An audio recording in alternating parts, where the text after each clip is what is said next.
Most men chase wealth like dogs chase shadows, believing ownership makes them powerful. But the truly cunning know, power is not in possession, but in control. The Rothschilds mastered this centuries ago. They owned little, yet controlled empires. They understood what kings and merchants never did, that visibility invites weakness, but silence commands the world. Today I will show you how the unseen hand holds the greatest power of all. Power lies not in what a man owns, but in what he can control. Ownership is a visible chain, a declaration that binds you to the thing you possess. Control, on the other hand, is invisible, subtle, quiet, yet far more enduring. The wise man understands that to hold power over something, he does not need to hold its title. He merely needs to direct its movement, influence its behavior, and bend its purpose toward his will. The fool thinks wealth is measured by what he can display. The cunning man knows it is measured by what he can command without ever being seen. When you own something, you expose yourself. You become a target of envy, taxation, and scrutiny. Every possession demands protection, every property invites attention, and every show of wealth calls forth both admiration and resentment. Those who appear to have much are often slaves to their image, bound to defend what they own, constantly fearing loss. The more visible the crown, the more arrows it attracts. But the one who controls wealth without owning it, who lets others bear the risks while he holds the strings, remains untouchable. He enjoys the benefits without the burdens, the influence without the responsibility. Throughout history, the most powerful men have understood this law. They learned to move power through channels invisible to the public eye. The Rothschilds, for instance, mastered the art of control through networks and information rather than direct ownership. While kings owned land and armies, the Rothschilds owned the flow of money that sustained them. They financed both sides of wars and dictated terms to those who believed themselves rulers. They understood that gold itself is not power, it is merely a tool. The real power is in deciding where that gold flows. And once you can influence that flow, it does not matter who physically holds it. Machiavelli would advise that a ruler should never be the one standing in the open field when the arrows fly. He should be behind the walls, directing others to fight in his name. The same applies to wealth. Ownership places you in the field, visible and vulnerable. Control keeps you behind the curtain, hidden but decisive. The wise understand that influence is like the wind. It cannot be seen, yet it shapes everything it touches. The man who can move wealth, sway minds, or direct systems from the shadows holds a power greater than any monarch crowned by gold. To control without owning, one must master perception. Let others believe they hold the power. Let them sign the papers, hold the deeds, and claim the glory. Their vanity will make them predictable and easy to guide. They will seek approval and visibility, while you seek quiet leverage. You will whisper in their ears, shape their decisions, and design the systems that define their choices. In this, you become the architect of their actions, while appearing merely as an observer. The man who appears powerless often governs the powerful. The invisible hand is the most commanding force in human affairs. It directs markets, politics, and people alike. It belongs not to the owner of things, but to the one who knows how things move.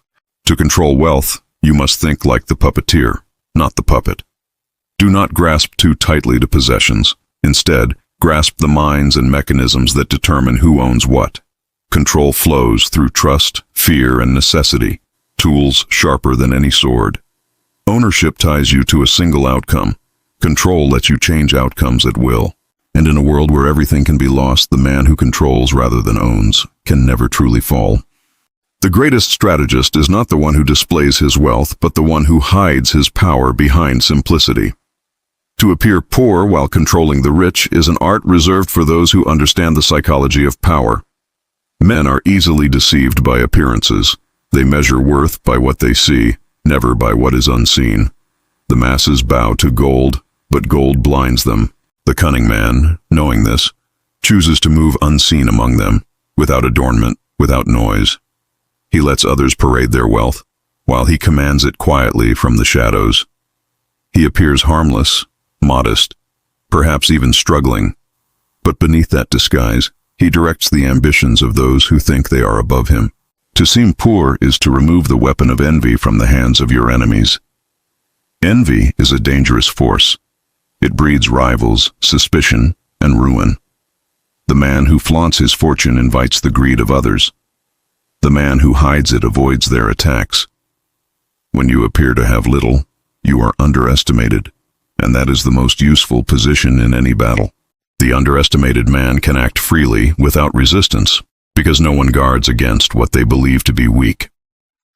The art of appearing poor is the art of remaining invisible to those who would otherwise try to control or destroy you. The truly powerful rarely speak of power. They do not announce their influence because they understand that exposure kills authority. Those who seek recognition are slaves to it, while those who reject it become its masters. By seeming poor or ordinary, you avoid becoming a target, and yet you retain the ability to influence those who possess everything you do not appear to have. The world is full of men who believe that to be respected they must be seen, that to be secure they must display. This is a mistake, born of pride. The humble exterior protects the vast empire that lies beneath it. Machiavelli would say that power is safest when it is invisible. The ruler who boasts of his fortune will one day be challenged by those who desire it. But the ruler who hides behind the image of humility, who seems unthreatening, can rule longer and more effectively. The Rothschilds mastered this philosophy. They lived without the spectacle of kings, without the noise of fame, yet kings bowed before their credit, and nations borrowed their strength. Their wealth was vast, but their power came from perception. They appeared as mere bankers while holding the financial arteries of Europe in their grasp. They proved that it is not necessary to be seen as rich when one already commands the rich. To appear poor is also to gain the trust of the powerful. Those who hold wealth often fear one another. They see every rival as a threat, but they rarely fear the one who seems to have nothing. Such a person is invited closer, allowed into circles others are barred from. The humble mask opens doors pride cannot. From within, one can observe, influence, and quietly guide decisions that alter the fate of entire systems. The poor man in appearance becomes the king in function. He governs not through authority, but through access, not through dominance, but through trust. Control is most effective when it is unnoticed. The rich are trapped by the symbols of their success: houses, jewels, reputation. Their wealth owns them. But the one who appears poor moves freely among them, without burden or expectation. He can pull the strings that move their fortunes while they remain unaware of his hand. To control the rich, you must let them believe they are superior. You must play small, listen more, and speak less. Their pride will open the gates of power to you, and once inside, you may steer their ambitions as you please. The wise understand that it is better to be feared quietly than admired loudly, better to control the rich than to be counted among them. Ownership is a double-edged sword that cuts deepest into the one who holds it. What a man owns becomes his chain, a burden that ties him to fear, the fear of loss, of envy, of ruin. To own something is to declare it to the world, and in doing so, you invite the world to test your strength. The more visible your possessions, the more you are bound to them. They dictate your choices, consume your energy, and expose your weaknesses. But what you control through others, through influence and design, remains untouched by the dangers of ownership. It is unseen, untraceable, and therefore untouchable. The wise man understands that control endures where possession fades. What you own can be taken from you, by law, by envy, or by the unpredictable turning of fate. Kings have lost kingdoms, merchants have lost fortunes, and nations have fallen under the weight of their own visible wealth. But the man who controls without owning can lose nothing because nothing bears his name. His influence lies in the structure, not the surface. In the system, not the symbol. This is why those who seek lasting power build networks, not empires of gold. They weave influence through relationships, institutions, and dependencies. They control the sources of wealth, not the wealth itself. Machiavelli would argue that ownership gives the illusion of strength while quietly breeding weakness. The moment a man possesses something valuable, his actions become defensive. He begins to fear risk, for every risk could mean loss. His freedom diminishes as his possessions grow. The man who owns much must constantly guard it, maintain it, and fight for it. He cannot move swiftly or think freely, for every decision is weighed against what he might lose. But the man who owns little yet controls much lives without fear. He moves lightly, decides boldly, and adapts quickly because nothing visible ties him down. Throughout history, those who held true power understood this paradox. The Rothschilds never sought to display their wealth in palaces or thrones. They sought instead to command the flow of capital. They could influence kings without becoming kings, shape wars without fighting them, and direct empires without ruling them. Their strength lay in their invisibility. They knew that power rooted in ownership is fragile, but power rooted in dependence is eternal. When others depend on you for what they own, you own them without possessing anything at all. To control through others requires patience and strategy. It demands the humility to let others appear as masters while you remain the quiet architect of their success. Let them believe they are powerful because they possess. Let them take pride in their names and fortunes. In their arrogance, they will reveal their vulnerabilities. The one who controls through them never has to face such exposure. His presence is felt but never seen. His will executed by those too proud to know they serve another. That is the nature of enduring control. It hides behind the illusion of ownership. Possession also breeds attachment, and attachment clouds judgment. The ruler who loves his crown too dearly becomes its prisoner. He makes decisions not from strategy, but from fear of losing what he loves. But the ruler who does not cling to possessions, who sees everything as a tool rather than a treasure, remains untouchable. He can abandon what no longer serves him and build anew without hesitation. His power is fluid, adaptable, and therefore immortal. The invisible hand, the unseen controller, governs longer than the owner. Ownership ties a man to the present. Control connects him to the future. The world forgets the names of those who owned, but it never escapes the influence of those who controlled. What is visible dies with its master. What is invisible endures beyond generations. To truly command power, a man must learn to let go of possession and master the art of unseen control. Influence is the highest form of currency, one that outlasts wealth, authority, and bloodlines. Gold can be stolen, lands can be conquered, and titles can be stripped away. But the man who holds influence commands all those who hold possessions. Influence moves silently, shaping the minds and decisions of others without ever revealing its source. It is the power to make others act in your favor, to bend their will without resistance, to plant ideas that they believe to be their own. The foolish chase money because it glitters. The wise chase influence because it governs the glitter. The Rothschilds understood this truth better than most. While others counted their coins, they counted the kings who depended on them. They understood that true wealth lies not in owning gold, but in controlling those who decide its value. Influence cannot be seen or weighed, yet it is felt everywhere. It exists in the quiet conversation that shifts a ruler's policy, in the favor that opens doors, in the fear that prevents rebellion. Those who rely solely on wealth are like soldiers with weapons but no strategy. Their power ends where their money does. But the man of influence can move armies without spending a coin, for he holds sway over the hearts and fears of men. Influence is self-renewing, growing stronger each time it is used wisely. It does not deplete, it multiplies. Machiavelli would say that a prince should prefer to rule through influence rather than force, for influence breeds loyalty, while force breeds resistance.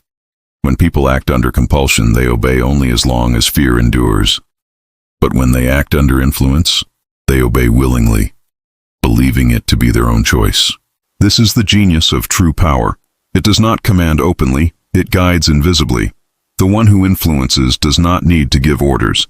His presence is enough to make others align with his will. Throughout history, the empires that endured longest were not built merely on wealth, but on influence. The church, for centuries, held no armies of its own, yet it ruled kings because it shaped belief. The merchants of Venice did not conquer lands, yet they controlled trade routes through alliances and persuasion. The Rothschilds did not rule nations, Yet nations rose and fell according to their decisions. Influence turns even the powerless into rulers, because it makes the powerful dependent on them. The man who lends money to a king does not just profit, he gains the ability to shape a nation's fate. To master influence, one must first understand human nature. Men are driven by fear, greed, vanity, and the desire for approval. Whoever learns to manipulate these desires holds the strings of power. Flatter the proud, protect the fearful, reward the ambitious, and guide the foolish. Each will believe you serve them, when in truth, they serve you. Influence grows in silence. It does not need to announce itself, because those who possess it understand that exposure weakens it. The more others speak your name, the more they can trace your power. The less they see of you, the more they feel your reach. Gold may open doors, but influence decides which doors exist. It is the force that determines who receives favor and who is forgotten. When wealth disappears, influence remains, for it is stored not in vaults but in minds. That is why those who possess influence never truly lose power, even when stripped of titles or riches. They can rebuild with a word, reclaim with a gesture, and restore their position through the loyalty of others. The man who holds influence commands longer than any king and leaves a mark deeper than any conqueror. While others cling to their wealth, he shapes the destiny of those who own it. Influence is the invisible empire, the true throne from which the world is ruled. The difference between the powerful and the powerless lies not in what they possess, but in what they create to govern possession. The fool runs after gold. The wise man builds the system that defines its value. Systems are invisible empires, structures of control that operate beyond the reach of individuals, yet are designed by them. Those who understand this truth do not compete for wealth. They design the rules that determine who will have it. The Rothschilds did not waste their lives chasing coins or crowns. They constructed the banking networks, the credit systems, and the flow of finance that decided the fate of kings and nations. When you build the system, you no longer need to own the product. The system ensures that everything eventually flows back to you. Gold is finite. Systems are eternal. The man who chases money is always a step behind those who design its circulation. Systems multiply your reach while shielding you from exposure. They operate whether you are present or absent, creating influence that persists beyond your lifetime. The powerful do not need to be everywhere. Their systems act for them. They know that laws, institutions, and financial mechanisms are stronger than any sword or fortune because they outlive individuals.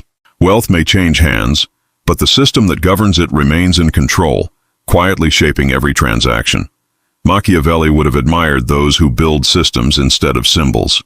He taught that a wise ruler does not rely on virtue or fortune, but on structure and order. Systems provide that order. They are the scaffolding of power, the unseen framework that keeps the strong in control and the weak obedient. Those who worship symbols, titles, mansions, crowns, mistake decoration for dominance. They chase what is visible and therefore perishable. The master builder knows that control belongs to those who shape the environment others must live within. Systems determine behavior without the need for direct command. They make obedience feel natural, even voluntary. Consider how religion, governments, and markets function. Each is a system that controls people without visible force.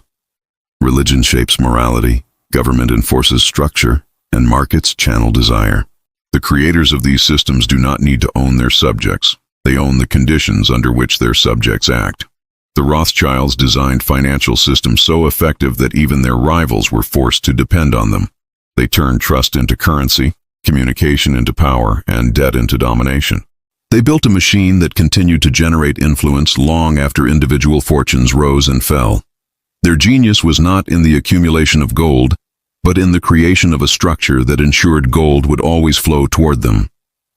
The wise man focuses on architecture, not decoration. He builds quietly, knowing that true power does not announce itself. Systems thrive on consistency, and consistency demands patience. Once established, a system can enslave generations without a visible master. Its power lies in its invisibility, in the way it becomes accepted as natural law. When people believe the system is inevitable, they stop questioning it. That is when the builder's power becomes absolute. The fool brags about his riches. The builder hides behind the stability of his creation. To control systems, one must think like an engineer of human behavior. Every rule, every incentive, every consequence must serve your purpose without appearing to do so. The people must believe they are acting freely even when their choices have been pre-designed. This is the perfection of control, when manipulation becomes invisible. When your system governs desire, behavior, and ambition, you no longer need to exert force. Others enforce your will on themselves. The man who builds systems never loses. When the symbols of power crumble, his creation remains. When one ruler falls, his structure produces another to take his place. Systems make men temporary, but power permanent. That is why the wise never chase wealth. They design the rules that make wealth chase them. The most powerful man is not the one who stands in the light, but the one who moves unseen. The shadows protect those who understand that exposure is danger. The moment you become visible, you invite judgment, envy, and attack. To remain hidden is to remain untouchable. Power thrives in silence. It decays in noise. The wise conceal their intentions, mask their influence, and let others take the credit for their commands. The less they see, the more they obey. The man in the shadows governs those blinded by the spotlight. He observes everything and reveals nothing. Those who crave recognition become prisoners of it, while those who reject it control those who chase it. Visibility is the trap that captures the ambitious. They seek fame, validation, and acknowledgement, not realizing that every eye watching them is also measuring their weaknesses. The higher they climb, the clearer their flaws become. The ruler who desires applause eventually bends to those who give it, but the one who remains unseen owes nothing to anyone. He moves his pieces across the board while others argue about who the king is. Secrecy is not cowardice, it is strategy. It allows one to act freely without interference, to plan without opposition, and to strike when no one expects. Machiavelli understood that a prince who reveals too much of himself invites rebellion. Familiarity breeds contempt, and exposure breeds vulnerability. The hidden prince, however, can influence every faction while belonging to none. His invisibility allows him to shift sides, change faces, and adapt without consequence. When people cannot see where power resides, they cannot attack it. They fight among themselves, blind to the hand that directs their conflict. That is the brilliance of remaining in the shadows. Control without confrontation, dominance without defense. The Rothschilds practiced this art with perfection. Their influence spanned continents, yet few ever saw their faces or understood the extent of their control. They stayed behind the scenes, letting monarchs and ministers appear as the decision-makers. They avoided fame because they knew fame is fragile. The public destroys those it worships the moment it feels envy or betrayal. But the invisible man cannot be betrayed, because no one knows where he truly stands. The Rothschilds' power grew precisely because it was hidden. They avoided the crown, but ruled those who wore it. Remaining in the shadows also grants the advantage of perspective. Those who are constantly seen lose the ability to see clearly. They are distracted by perception, by how they appear, by what others think. The unseen man, however, watches without being watched. He can study others, anticipate their moves, and manipulate outcomes while remaining free from scrutiny. His power does not depend on appearance, but on understanding. He knows that to be invisible is to be unaccountable, and to be unaccountable is to be free. To master invisibility, one must cultivate restraint. The ego hungers to be recognized, to prove superiority. But every display of strength invites a stronger challenger. The wise suppress this desire. They do not announce victories, they do not display wealth, and they do not boast of connections. They allow others to underestimate them because underestimation is the finest shield. When you appear harmless, people lower their guard. When you seem absent, they reveal their secrets. To remain hidden is to remain in control of timing, and timing is the essence of power. The world belongs to those who move quietly while others shout. Influence built in the shadows cannot be destroyed because it cannot be located. Every empire that collapses does so in the open, but the unseen hand that guided it endures, waiting to shape the next. Silence is not weakness. It is the highest form of strength. The one who needs no recognition can control those who crave it. And when all others are blinded by the light of their own glory, The man who walks in darkness sees everything. Power is not measured by what is seen, but by what is commanded in silence. Wealth can vanish, titles can crumble, and armies can fall, yet influence, control, and unseen strategy endure.